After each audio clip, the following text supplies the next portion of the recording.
Isang silid-aralan na puno ng bangayan at kaguluhan, may gurong nagbibigay ng kasiyahan. Kaya ngayon kaming mga estudyante ang magbibigay daan upang alalahanin ang mga sakripisyo nila sa atin. Masalimuot man ang buhay, ngunit walang mahirap sa taong may pagsusumikap na maabot ang kanyang pangarap. Kaya tunghayan natin ang buhay ng isang gurong hindi lamang sa kanyang pang-araw-araw na pagtuturo, kundi na rin sa kanyang pinagmulan bago siya maging guro.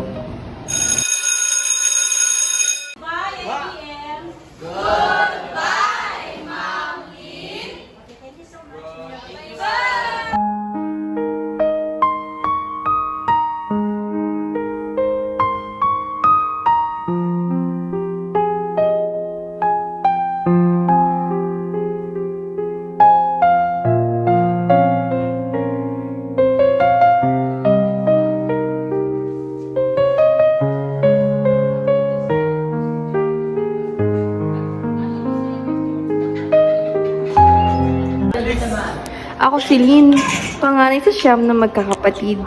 Tumutulong ako sa aking ina sa paglalabada at hindi na nakapag-aral dahil sa hirap ng buhay.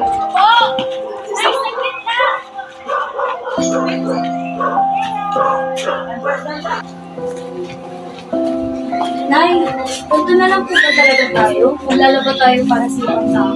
Wala, anak, ito lang yung nakayanan natin. Sa tuwing kami walang ulam paggabi, pinupuntahan ko si Mang Robert sa aming talipapa upang manghingi ng tirang isda. Saan magkano dito? Kasipet ko lahat eh. Sige, 1 kilo nga. Sige. Uy, Kuya Robert, Uy, bakit? baka naman makainit kami ng tirang isda ninyo. Wala kasi hindi si mama ngayon. Ay, sige, kuha ka na lang dyan. Sige. Salamat. Ano to?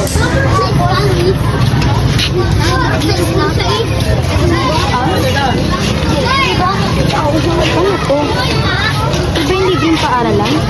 Tanong ko nga kay mama. Minadaanan na lamang akong papel na kung saan nag-aalok ng ALS o Alternative Learning System. Gustong-gusto kong mag-aral para maging isang ganap na guro. Sinabi ko ito sa aking magulang at sila'y pumayag kahit kapos kami sa pera. Ipinangako ko na makakapagtapos ako at makakapasa.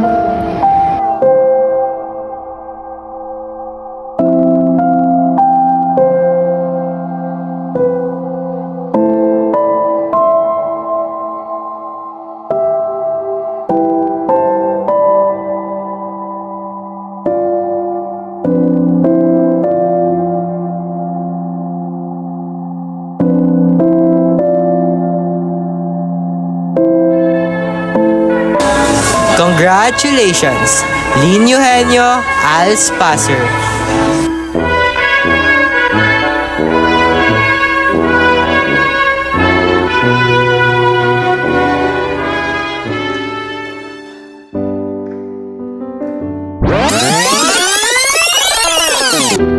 Kahit mahirap ang buhay, ipakita nyo na kaya nyo at kakayanin nyo para sa inyong pangarap. Gamitin mong inspirasyon ng mga taong tumutulong at nandyan para sa iyo. Tandaan, sarili mo lamang kakampi mo at magbibigay katuparan sa mga pangarap mo. Hindi pa huli ang lahat. Ang mga bagay ay laging may paraan kung pagsusumikapan mo. Hanggat may buhay, kapit lang, laban lang.